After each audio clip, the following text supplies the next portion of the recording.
Bonjour, bienvenue à vous dans votre 13h. Je suis très heureuse de vous retrouver. Voici les titres de ce mardi 28 avril. Le principal suspect dans la disparition de Manon Rolando, interpellé en Algérie. Il s'agit de son compagnon qui avait fui avec leur petite fille il y a un mois. 2 autres personnes sont également mises en examen. Placement financier, attention aux promesses trop belles pour être vraies. 200 épargnants français portent plainte pour escroquerie contre une assurance vie douteuse. On vous en dit plus dans ce journal. Les Français plébiscitent plus que jamais la France pour leurs vacances. Moins loin, moins longtemps, mais toujours avec l'idée de se faire plaisir. Mer, campagne, montagne, l'Hexagone fait le plein. Quand les abeilles investissent les villes, même les vélos sont pris d'assaut. Scène insolite hier en plein cœur de Paris où un essaim de plus de 10 000 abeilles a dû être délogé. Rassurez-vous, la reine est saine et sauve. Et à la fin de ce journal, on vous emmène en Indonésie pour faire l'ascension d'un volcan, le mont Bromo, à l'est de l'île de Java, toujours en activité, sensation assurée. L'enquête avance après la disparition de Manon Rolando. C'était fin mars. Le compagnon de l'agricultrice de 31 ans a été interpellé hier en Algérie en compagnie de leur bébé. Le parquet de Nantes a ouvert une enquête pour meurtre et enlèvement. Saada Souban, Jérémy Laurent-Kaiser et Mathieu Baudouin. Près d'un mois après la disparition de Manon Rolando, son conjoint suspecté de meurtre a été arrêté en Algérie en compagnie de leur fille de 15 mois. L'homme de 41 ans a quitté la France le 2 avril, 6 jours après la disparition de la jeune femme. Sur ses réseaux sociaux, il partage l'avis de disparition de sa compagne et clame son innocence.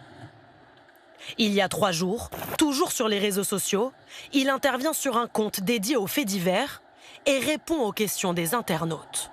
Est-ce que vous êtes encore en contact avec Manon? Pas du tout, depuis le 2 avril. Ouais, elle est vivante maintenant, elle est pas morte. C'est pas quelqu'un qui va laisser la ferme comme ça.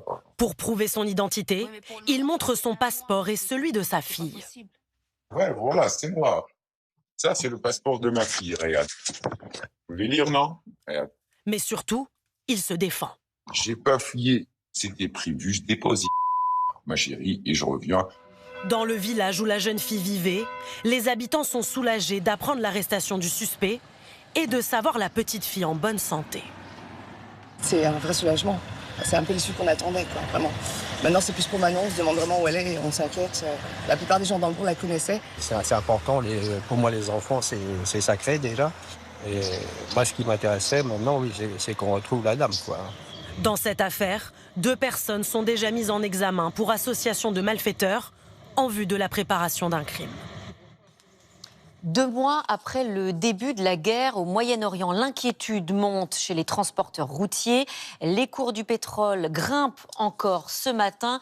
Le baril a dépassé les 111 $, 111,86 $ très exactement. Et pour les professionnels de la route, le coup de pouce promis par le gouvernement se fait trop attendre. Résultat, des marges qui fondent et des risques de faillite pour certains. Manon Martel, Anne Domy et Louison Fourment. Sur la route depuis 30 ans, ce chauffeur de poids lourd, depuis le début du conflit au Moyen-Orient, s'inquiète pour son emploi. On peut très bien le perdre et ça peut arriver du jour au lendemain, c'est comme ça, c'est tout. Ouais. Enfin, j'espère pas. Il faut que le patron y arrive à suivre. Hein. Car son patron subit de plein fouet la hausse du prix du carburant. Il espère préserver ses 70 salariés, mais l'inquiétude monte face aux dépenses supplémentaires pour faire le plein depuis 2 mois. Près de 35 000 € par semaine. Comme ça fait 8 semaines, on est quasiment à 280 000 €. Alors, il attend avec impatience l'aide aux professionnels annoncée il y a 1 mois par le gouvernement. Pour une 60aine de poids lourds, il espère toucher Une aide de l'État qui serait aux alentours d'un petit peu moins de 30 000 €. C'est clair que le compte n'y est pas. des montants insuffisants pour beaucoup de transporteurs.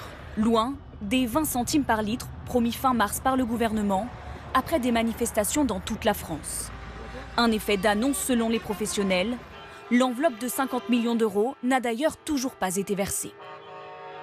Cette aide, elle n'existe que dans les propositions, dans les annonces du gouvernement, mais aujourd'hui, elle n'est absolument pas sur les comptes bancaires des entreprises. Ce qui était censé être une aide d'urgence, eh bien, plus de 2 mois après le début de la crise, Et ce n'est toujours pas accessible et encaissé par les entreprises de transport. Les transporteurs dénoncent aussi un plafonnement de l'aide à 60 000 € maximum par entreprise.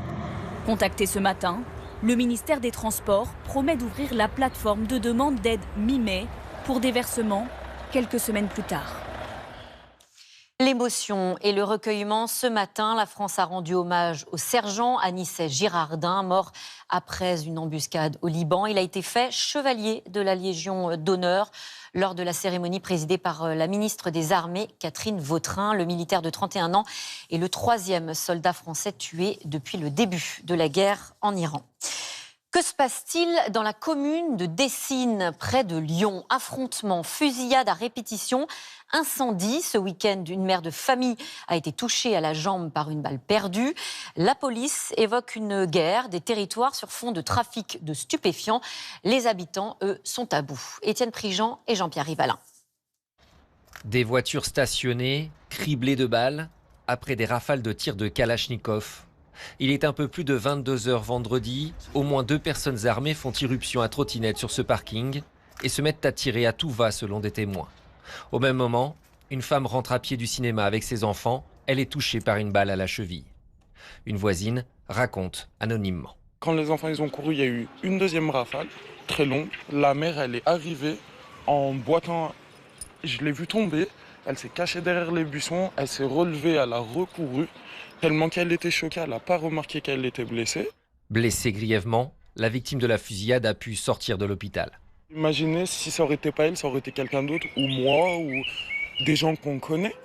C'est incroyable. Une fusillade suivie de 2 incendies probablement criminels dans des immeubles voisins dans les nuits de samedi et dimanche. Ici, pas de blessés, mais 48 personnes évacuées. C'est pas normal ce qui se passe. Et là, en ce moment, c'est la catastrophe. Ma fille, ce matin, je lui en ai parlé, elle m'a dit « Mais ma pauvre maman, tu vas aller où? Tu vas aller où ?» À l'origine de cette série d'actions ultra-violentes, un point de deal à proximité et des guerres de territoire qui se multiplient en région lyonnaise. La deuxième plus grosse agglomération de France, après Paris, a basculé de narcotrafic au narcoterrorisme. C'est celui qui fait le plus peur, entre guillemets, à la concurrence et en veut s'accaparer des territoires. À Dessines, la commune assure ces dernières années avoir développé la vidéosurveillance, renforcé la police municipale. Mais aujourd'hui, la maire en appelle à l'État.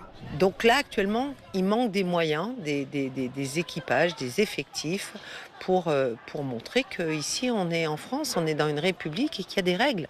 C'est ça qui manque. Dimanche, la préfecture a envoyé des CRS en renfort. Mais cette nuit encore, le quartier a été marqué par un nouvel incendie volontaire, une nouvelle opération d'intimidation, de représailles. Vous vous souvenez peut-être de cette image très impressionnante dont on vous parlait dans ce journal il y a 2 semaines, une grue qui s'effondre sur une maison à Comble-la-Ville, en Seine-et-Marne. Eh bien depuis, rien n'est réglé. Les parents et leurs 4 enfants enchaînent les hébergements d'urgence. Adrien Cadorel, Enzo Venuto et Thomas Donzel. 2 semaines après, Vicky et Richard reviennent émus devant leur maison éventrée par la chute de cette grue de 150 tonnes. Un accident qui aurait pu virer au drame. Mon épouse, elle était dans la chambre, là où il y a le balcon. Donc avec le bébé, elle était en train d'allaiter. Et du coup, elle a entendu un gros choc.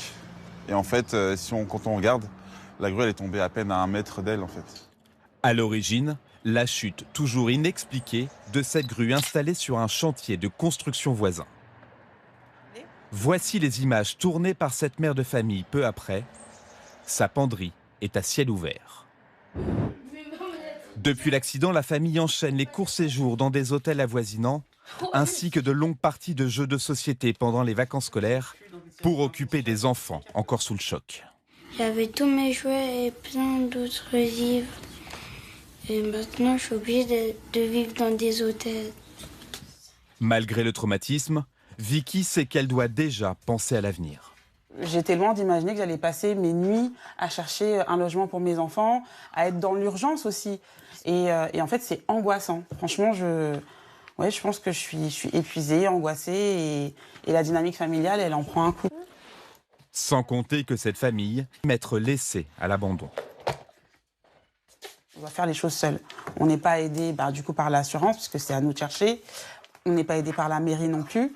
Et les constructeurs nous ont proposé un logement, mais super loin de la maison. La grue n'a toujours pas été déplacée dans l'attente d'expertise supplémentaire. De son côté, la mairie de Comble-la-Ville assure tout mettre en œuvre pour trouver une solution de relogement dans les plus brefs délais. On leur avait promis un rendement à 10, 15, voire 20%. Une assurance vie étonnamment rentable. Mais derrière les belles promesses, le réveil a été brutal. Des milliers d'épargnants français ont perdu une partie de leurs économies. Certains viennent de porter plainte pour escroquerie et abus de confiance.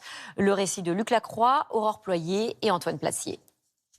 Elle voulait se constituer une épargne pour sa retraite. Pour cela, Bénédicte Scotto d'Apollonia a souscrit en 2011 une assurance vie via un courtier indépendant. C'est une épargne qui était présentée comme sûre. Les documents évoquent des rendements alléchants et selon elle, le courtier lui a promis encore plus. On m'a proposé un rendement d'au moins 20% en l'espace de quelques années.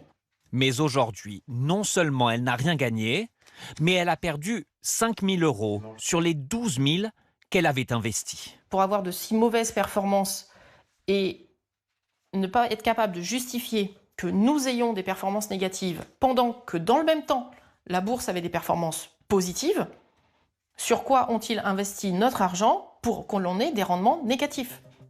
Son argent était en fait géré par un assureur au Luxembourg. Il a depuis fait faillite. Nous avons contacté l'un des courtiers qui commercialisait ces assurances vie en France. Également mis en cause, il se défend. La société de courtage a cessé toute commercialisation de ses produits dès 2014 de sa propre initiative afin de protéger les épargnants. Le courtier dit aussi avoir alerté les autorités. Mais pour cette avocate qui défend une quarantaine de victimes, il ne fait pas de doute que les investisseurs, bien souvent de petits épargnants, ont été trompés. Ils ne savaient pas où allait l'argent, ils ne savaient pas quelle était la nature de leurs investissements et ils ne connaissaient pas la fiche d'identité des actions dans lesquelles ils investissaient. D'autres plaintes ont été déposées pour escroquerie. 150 000 contrats d'assurance de ce type auraient été signés en France. 34 000 épargnants n'auraient toujours rien récupéré. Vous y avez peut-être chiné des livres, des disques. Les librairies Gibert, institution du livre depuis plus d'un siècle, demandent leur placement en redressement judiciaire. En cause, la chute du marché du livre neuf et des coûts qui explosent. Karine Azopardi et Justine Veil. C'est une enseigne emblématique fondée dans le quartier latin à Paris. Depuis plus d'un siècle, les clients s'y pressent. Ce matin, ils s'inquiètent du placement en redressement judiciaire de leur librairie fétiche. C'est plus qu'une institution, quoi. C'est un passage obligé. Ça fait partie des monuments de Paris, c'est-à-dire c'est toute une vie, Gibert. C'est quand on est à l'école, quand on est étudiant, on échange ses livres, on revend ses livres quand on n'a pas beaucoup d'argent.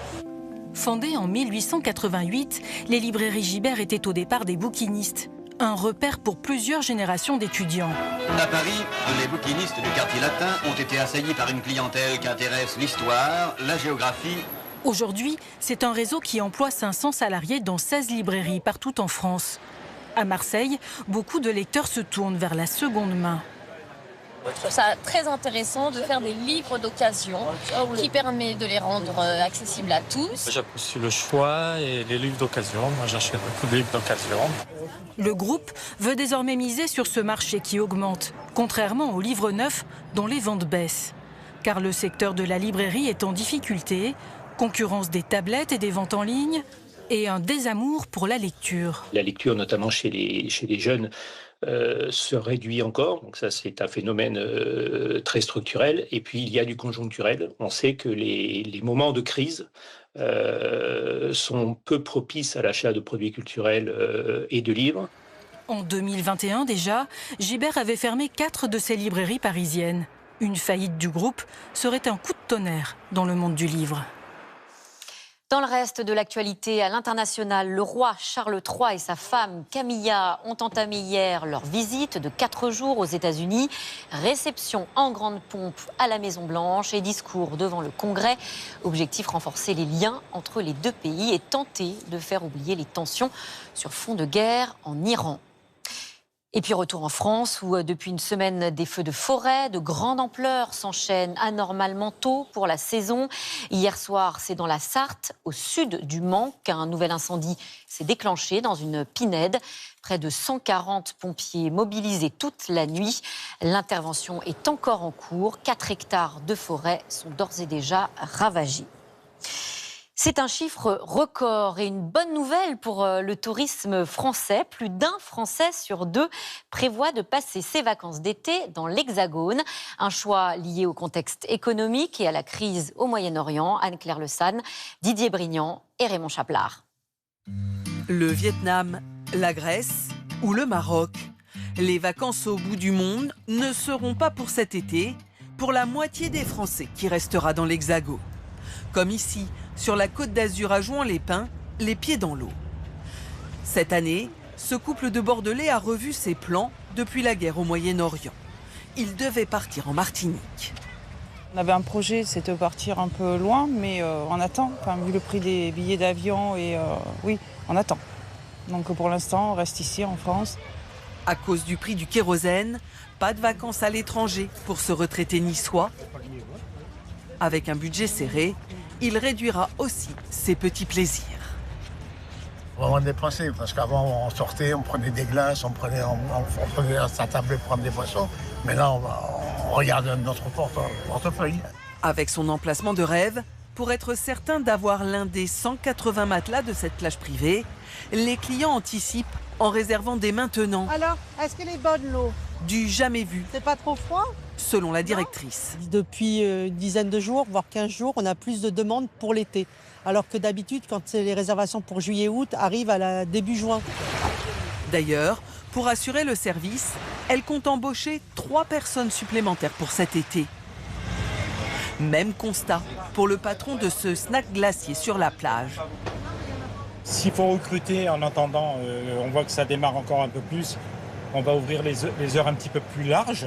Et on embauchera encore du personnel.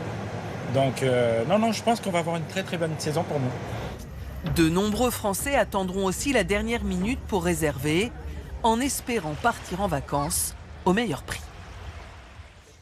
Et puis c'est un autre effet de la crise et des budgets de plus en plus serrés. Plus de 500 000 conducteurs rouleraient sans assurance en France. Un chiffre en hausse qui inquiète les professionnels. C'est l'enquête du Trésor avec Carole Guyon et Julien Pelleté. Mes parents habitent à 2 heures d'ici, donc je fais entre 300 et 600 km toutes les 1 ou 2 semaines. Cet étudiant a roulé pendant plus de 2 ans sans assurance. Il a d'abord appris à conduire avec la voiture de ses parents. En fait, j'ai été déclaré en tant que conduite accompagnée. J'ai eu le permis à mes 18 ans et finalement, on n'a rien changé de tout ça parce que là, pour le coup, ça coûte bien plus cher, surtout quand on est jeune permis. Puis il a acheté sa première voiture. En fait, j'ai pas signé les papiers. Du coup, pendant 5 mois, avec celle-ci, j'ai roulé sans assurance signée. C'est vrai que s'il m'arrivait quelque chose, c'était pour ma pomme. Mais je suis parti du mauvais principe que j'étais maître de mon véhicule, que j'étais particulièrement vigilant, qu'il allait rien m'arriver. Il a fini par s'assurer, mais s'il a autant attendu, c'était par manque de moyens. À presque 21 ans, il a pour seul revenu une bourse et un job étudiant. Une fois son loyer déduit, il a 250 € de reste à vivre par mois.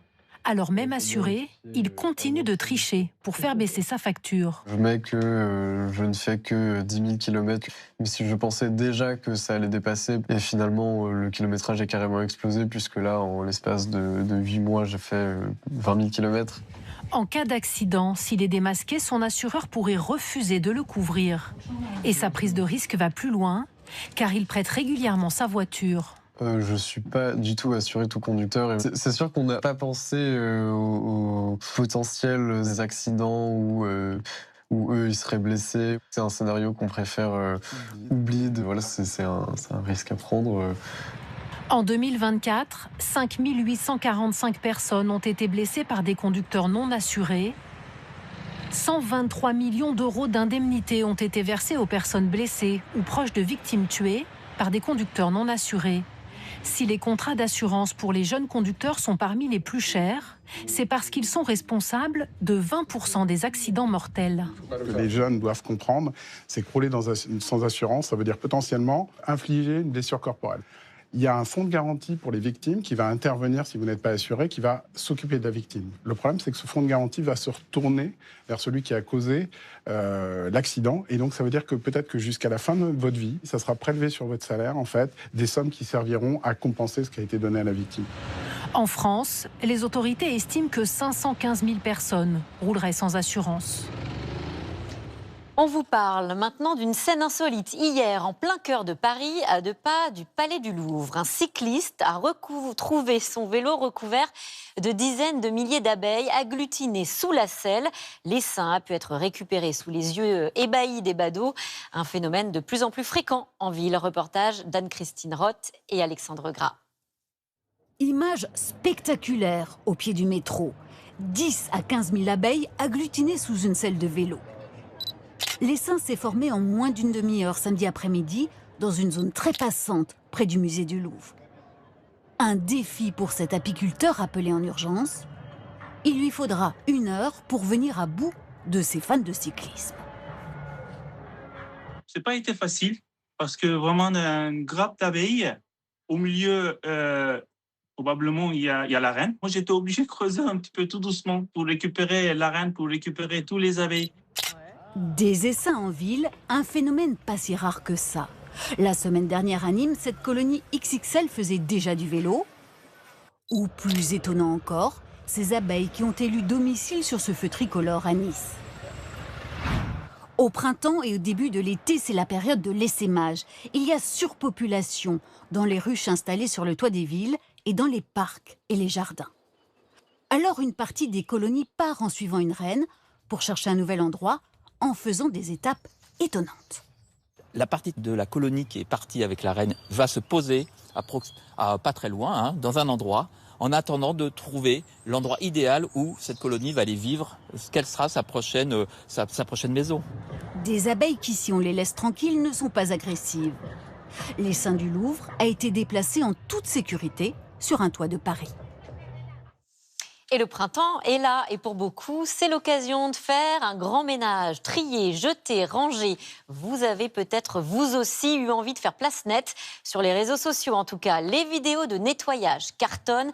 Certains vont même plus loin, en faisant appel à des professionnels pour désencombrer leur intérieur. Conseil avec Aurélia Chopin et Frédéric Bonne. Quand les bourgeons refont leur apparition, que la nature se réveille, c'est le moment du grand ménage de printemps. Et chez Laura Kaminski, avant de nettoyer, il va déjà falloir ranger. Ça se cumule, ça se cumule, ça se cumule. On a envie de faire comme un nouveau départ avec les beaux jours et se délester des choses qui sont pas indispensables. Difficile de savoir par où commencer. Alors, bonjour. Elle a fait appel à une société qui va l'aider à faire le tri. On va tout sortir, on va tout trier, tout catégoriser, tout recontenir. La longue journée va commencer par un peu de ménage. Le rituel ne date pas d'hier. Sur les réseaux sociaux, chacun y va de sa technique pour dépoussiérer, astiquer en profondeur. C'est bon pour le moral à la sortie de l'hiver, mais pour ce psychanalyste, on est passé du concept de nettoyage de printemps à celui de déstockage depuis les années 70. L'avenue du printemps, l'avenue des beaux jours, il fallait, surtout après avoir vécu dans des maisons où on sortait peu, il fallait faire un grand ménage. Maintenant, c'est autre chose. Il y a l'accumulation qui est favorisée par la société de consommation, où on achète de façon quasiment compulsive des trucs qu'on n'a pas forcément besoin. Il suffit de revenir chez Laura pour comprendre à quel point il est facile d'accumuler sans même s'en rendre compte. Donc un typique, c'est les boîtes vides d'objets dont on ne se resservira jamais. On a aussi un mètre, là par exemple, qu'on avait en 8 exemplaires. Après plusieurs heures de travail, de rangement, d'étiquetage, on y voit déjà plus clair. La clé de l'organisation et la clé de se sentir bien chez soi avec le rangement, c'est vraiment de voir ce qu'on a. Des vêtements qu'on ne voit pas, des jouets qu'on ne voit pas, des objets qu'on ne voit pas, on ne les utilise pas. C'est méconnaissable. Voilà. Le coup de main aura coûté 500 € à Laura Kaminski, mais en fin de journée, elle a retrouvé le sourire. C'est génial, c'est comme ça, ils peuvent prendre la boîte. Exactement. Reste à savoir combien de temps, avec 4 enfants, l'appartement restera dans cet état. Merci à toi, Laura, merci. Bonjour Dorothée. Bonjour Mélanie. Et alors vous aussi, vous vous êtes mise au grand ménage de printemps? Pas plus tard qu'hier soir, figurez-vous, mon dressing est fait. Ah bah vous êtes en avance sur moi. Je m'y mettrai peut-être un jour. Allez, on vous retrouve pour parler comme chaque mardi de conso avec vous, avec votre rubrique Derrière nos étiquettes. Et cette semaine, c'est Margot qui nous pose cette question. On l'écoute. Bonjour, je m'appelle Margot. J'ai une petite question. Que faut-il regarder lorsqu'on prend les assurances voyage ? Alors, bonne question. Bonne question. C'est sûr que dans le contexte actuel, avec les tensions à l'international, vous êtes beaucoup, comme vous Margot, à vous poser la question d'en souscrire une. Mais alors, comment bien choisir? Et ces assurances vous protègent-elles vraiment en cas d'imprévu? C'est notre enquête Derrière nos étiquettes d'Emmanuel Tixet et Alizé Grid. Prendre le large, avec en supplément l'esprit tranquille, c'est ce que vous vendent les assurances voyage. Car un pépin sur place peut venir tout gâcher. Alors, cette retraitée a payé 94 € pour être assurée lors de ses vacances au Maroc. Je voyage avec 3 petits-enfants, donc on ne sait jamais, il peut y avoir un problème de santé ou un petit accident. Pour s'assurer, certains font confiance à leur carte bancaire. J'ai une assurance avec ma carte bleue, donc voilà. Ça nous assure quand même tout ce qui est assistance et tout ce qui est lié au voyage. Mais sommes-nous aussi bien couverts en payant avec notre carte? Quel piège éviter au moment de souscrire une assurance? Pour le savoir, nous sommes allés lire derrière nos étiquettes. Une fois la destination choisie, une suggestion vous est proposée. Pour plusieurs dizaines d'euros en plus pour un billet d'avion. Mais notre carte bancaire nous offre-t-elle déjà des garanties? Ce juriste nous aide à y voir clair. Vous prenez un exemple, vous avez une assurance qui est inclue dans une carte bancaire haut de gamme où on vous parle de frais d'hospitalisation jusqu'à concurrent de 155 000 €, ce qui est plutôt un bon montant là où ça coûte cher. Et là, vous êtes sur l'assurance proposée par le voyagiste et vous avez des montants qui sont relativement identiques. Tout dépend de la carte bancaire que vous détenez. Une carte bancaire haut de gamme, la plupart du temps, elle aura des garanties qui pourront effectivement vous permettre de vous dispenser de cette assurance. Mais quand la banque ou l'assureur refuse d'indemniser, les voyageurs sont amers. Mauvaise expérience, ma demande de remboursement a été refusée. Il cherche la petite bête pour ne pas payer. C'est la première et dernière fois que je prends une telle assurance. Véronique Ruiz avait souscrit une assurance annulation. 2,90 € en plus de son billet de train. Je pense que ma demande extrêmement basique qui était de faire un changement d'horaire, c'était pas compliqué. Pour une fois que je souscrivais une assurance, je dis ah bah ça c'est vraiment pas le bol. Car l'assureur ne rembourse qu'en cas de maladie soudaine ou d'incident de transport. Le diable se cache dans les détails. Toutes les définitions, les restrictions, dans ces contrats qui font parfois 50 pages. Pour éviter les mauvaises surprises, il faut donc bien lire son contrat. Vous avez plusieurs pages de définition. Vous vous rendez compte? C'est la seule façon de faire pour être bien conscient de ce qu'on a souscrit et donc ce à quoi on aura droit si malheureusement il y a un pépin. L'an dernier, le médiateur de l'assurance a reçu 1600 réclamations. Autant de clients déçus par leur assurance voyage.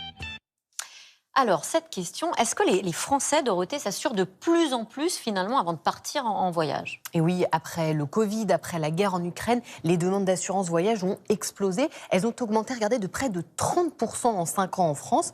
Résultat aujourd'hui, quand ils partent à l'étranger hors de l'Union européenne, un Français sur 2 souscrit une assurance. Alors, on l'a bien compris dans le reportage, souscrire une assurance ne protège pas de tout, malheureusement. Vous allez nous aider en nous donnant des conseils, justement, pour ne pas se faire avoir. Alors, Premier conseil, ça on le répète Mélanie, prenez le temps de lire les petites lignes de votre contrat. Même les 50 pages. Les 50 pages pour pointer surtout ce qui en est exclu. Je vais vous donner 2 exemples très concrets. Beaucoup d'assurances couvrent par exemple contre les vols de bagages, oui, mais seulement en cas d'effraction ou d'agression. Et puis 2e exemple, d'autres assurances refusent de couvrir des hospitalisations à l'étranger qui seraient liées à une maladie chronique préexistante, mais ça peut être de l'asthme par exemple ou encore du diabète assez répandu. Alors 2e conseil à nous donner. Méfiance selon les activités que vous allez pratiquer. Des compagnies ne couvrent pas, par exemple, la pratique de sports extrêmes, le parapente, l'alpinisme, mais aussi, plus commun, le rafting ou encore le canyoning. En cas d'accident, ça vaut donc le coup d'y regarder à 2 fois. Et en fonction des sports qu'on veut faire, en effet. Exactement. Allez, un dernier conseil. En cas de maladie, d'accident ou de vol à l'étranger, le réflexe est de tout de suite appeler votre assureur pour qu'un dossier soit ouvert. Si vous engagez vous-même des soins en prévoyant de demander un remboursement ensuite, sachez que ce n'est pas du tout garanti. Une dernière petite astuce avant de partir, pensez à demander, vous savez, votre carte européenne d'assurance maladie. Elle est gratuite et surtout, elle garantit une prise en charge des soins dans le pays de séjour, dans les mêmes conditions qu'un habitant local. Ça peut aider. Oui, ça peut aider parce que parfois les petites lignes dans les contrats d'assurance, on en parlait, donc ont de lourdes répercussions. Répercussions très lourdes parfois. Selon l'Association française des assureurs, le coût moyen d'une hospitalisation à l'étranger sans assurance s'élève à 15 000 €.